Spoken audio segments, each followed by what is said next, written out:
મિત્રો, આપ જોઈ શકો છો, આ એક મહુડાનું ઝાડ છે। આ મોટું વૃક્ષ છે અને એના ઉપર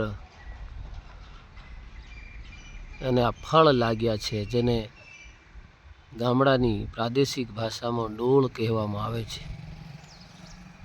આ ડોળના લુમખે લુમખા ઝુમખા આપણને જોવાઈ રહ્યા છે અને આ ડોળમાંથી આ ડોળ પાકી થઈ અને અત્યારે પાકવાનો સમય ચાલી રહ્યો છે, ત્યારે આ ડોળ પાકી થઈ અને ખરે છે, એને વેણી અને એને ફોડી અને એના જે ફોલેલી જે ડોળ હોય છે એને પીલાવવામાં આવે છે અને એમાંથી જે તેલ નીકળે છે એ ખૂબ સુંદર અને આયુર્વેદ માટે અતિ ઉત્તમ તેલ ગણાય છે। એ તેલ આ આદિવાસીઓ હજારો વર્ષથી આ ડોળના તેલનો ઉપયોગ કરતા આવ્યા છે। જ્યારે ટેકનોલોજીના જે મશીનો નહોતા ત્યારથી આ ડોળને વેણી એને ફોડી સૂકવી અને લાકડાનું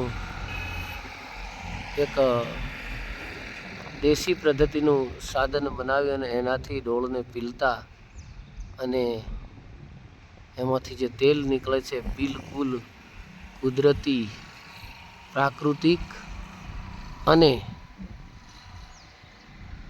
ખૂબ સુંદર હોય છે।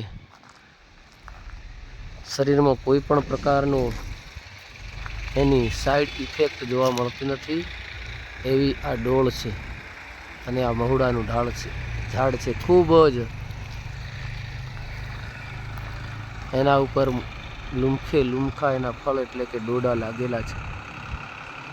આપણે એને જાણીએ, નિહાળીએ અને સમજીએ, આવું હોય છે મહુડાનું વૃક્ષ અને એના પર ડોળ લાગતી હોય છે અને એમાંથી તેલ નીકળે છે, જે ખૂબ શરીર માટે ઉપયોગી હોય છે। આ લુમખા એ મહુડાના ઝાડ ઉપર લુમખા આવ્યા છે અને એને દેશી ગામડાની ભાષામાં ડોડા કહેવામાં આવે છે। એમાંથી ડોળ નીકળતી હોય છે। આપણે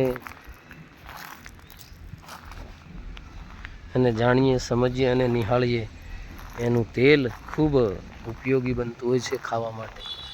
ખૂબ સુંદર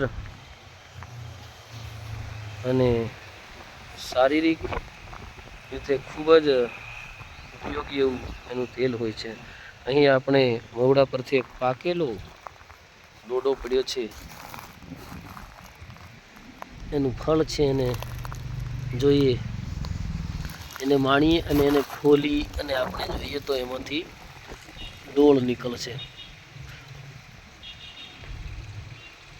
આ ડોળ છે, આ એનું છોલટું છે, છોતરું, અને આ ડોળ છે।